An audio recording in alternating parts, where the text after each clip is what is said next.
Assalamualaikum warahmatullahi wabarakatuh.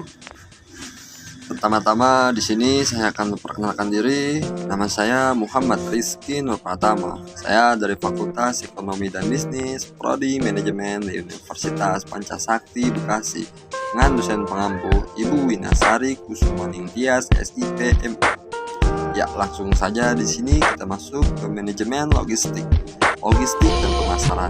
Aktivitas logistik meliputi penentuan lokasi, transportasi, persediaan, komunikasi, dan penanganan serta penyampaian material. Semua aktivitas tersebut diperlukan sering dengan adanya kegiatan yang bersifat komersil.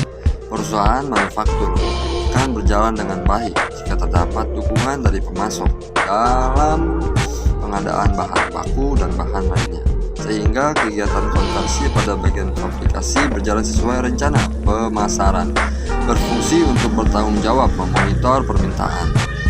Nah, dan di sini logistik dan pemasaran.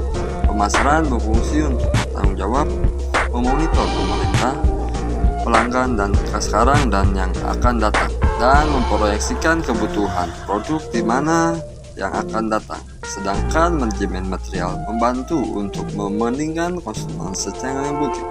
Hubungan yang baik antara logistik dan pemasaran akan berpengaruh positif terhadap ketersediaan dan fasilitas sumber informasi utama pemasaran untuk manajemen. Material adalah data peramalan penjualan. Data ini dipakai untuk mengembangkan rencana kebutuhan material dan sebagai faktor penting dalam mengendalikan sumber daya perusahaan. Dan di sini keterkaitan antara logistik dan pemasaran.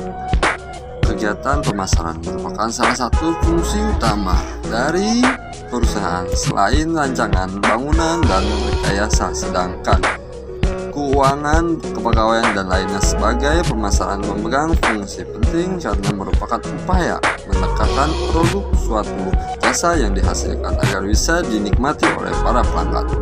Kegiatan pemasaran tidak akan lepas dari unsur pembuaran lainnya, harus saling berkaitan dan terintegrasi secara utuh, sehingga apabila salah satu ketimpangan maka proses kegiatan pemasaran akan mengalami hambatan. Ada 4 unsur pembuaran yang masuk, yaitu di sini ada produk atau barang atau jasa hasil rancangan bangunan yang rekayasa perusahaan dalam upaya untuk memenuhi kebutuhan para pelanggan. Agar dapat diterima oleh para pelanggan, maka produk tersebut harus memenuhi mutu yang diisyaratkan. Dan yang kedua ada price, harga yang ditetapkan perusahaan yang dibentuk dari komposisi berbagai pengeluaran baik langsung maupun tidak langsung yang dikomunikasi sehingga menjadi ongkos total, ada laba yang diharapkan di dalamnya. Dan yang ketiga ada promotion, upaya perusahaan untuk mengenalkan barang dan jasa yang dihasilkan serta untuk mempertahankan posisi pasar perusahaan yang tersebut. Dengan adanya promosi diharapkan memperoleh tingkat apresiasi yang tinggi dan para pelanggannya sehingga bisa meraih pangsa pasar yang tinggi.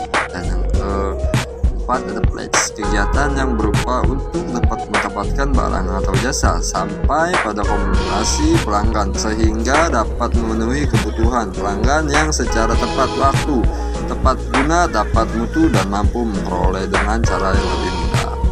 Nah, di sini ada komunikasi dalam pemasaran.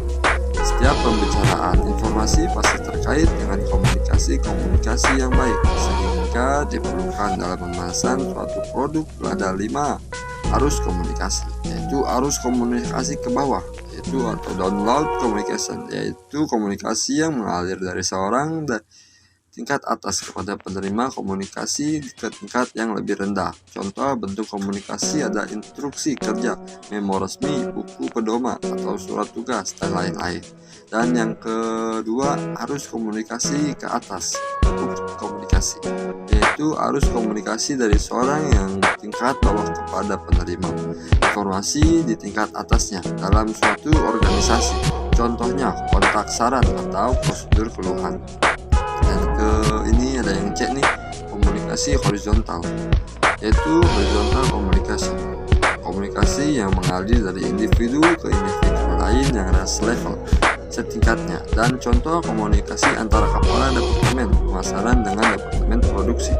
Dan yang ke D ini komunikasi diagonal atau crosswise communication, yaitu komunikasi menggunakan saluran lain apabila tidak berfungsi atau tidak mempunyai suatu saluran komunikasi yang ada. Contoh pengawas keuangan suatu perusahaan mengharuskan pengawas sebagai keuangan untuk menyampaikan laporan khusus secara langsung kepada pengawas keuangan tersebut.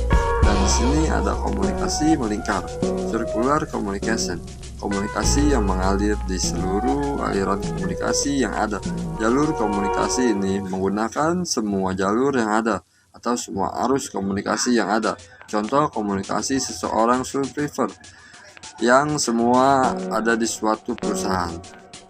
Nah, di sini ada komunikasi dalam pemasaran.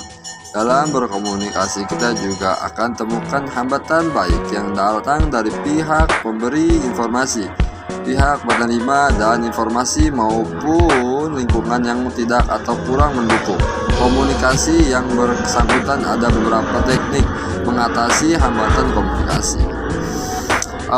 Yang pertama, informasi harus dibuat sejelas mungkin sehingga dimengerti oleh penerima yang mempunyai pandangan dan pengalaman yang berbeda. Dan yang ke B ini merupakan bahan baku dan biasa dipakai sehingga informasi bisa lebih diterima dan dimengerti oleh penerima informasi. Menghilangkan kegaduhan atau kebisingan yang ada, buat suasana yang akrab dan bersahabat sebagai bagian yang diciptakan proses komunikasi. Yang E, mempergunakan kode-kode atau istilah-istilah yang sederhana dan mudah dimengerti. Dan yang F, komunikasi yang baik berorientasi pada penerima informasi, bukan pada pemberi informasi. Hal ini disebut empati. Dan yang G, untuk hal yang dianggap penting harus dijelaskan berulang-ulang dengan bentuk yang lain. Namun apabila terlalu banyak, ulangan akan dapat membosankan. Atau pengaruh logistik. Di sini pengaruh logistik dalam strategi perubahan korporat. Holter dalam Kuncoro 2002-250 menyatakan bahwa strategi korporat adalah strategi yang menitipkan beberapa pertanyaan jangka panjang ke luas mengenai bisnis apa yang akan dimasuki oleh suatu organisasi dan apa yang diinginkan dalam bisnis tersebut.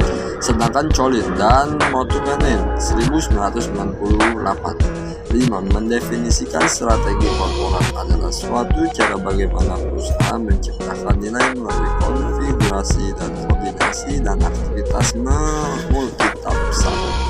multipasar. Nah, di sini ada pengaruh logistik dalam strategi pertumbuhan korporat. Arah strategi korporat terdiri dari satu, strategi pertumbuhan atau growth strategy adalah strategi perusahaan yang berorientasi terhadap upaya keras untuk mencapai pertumbuhan kinerjanya, antara lain tingkat penjualan, laba, pangsa pasar atau market share, dan tujuan primer lainnya. Perusahaan berusaha menggerakkan semua sumber daya dan yang dimiliki untuk mencapai pertumbuhan ke depan. Dan yang kedua, strategi stability atau strategi perusahaan yang berorientasi pada bagaimana menjaga agar perubahan tetap stabil dan terhindar dari penutupan kerja.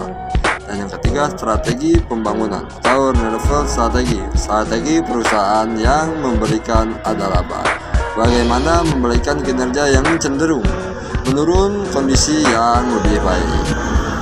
Ya, itu saja yang saya dapat sampaikan, kurang lebihnya mohon maaf. Billahi taufiq wal hidayah. Wassalamualaikum warahmatullahi wabarakatuh.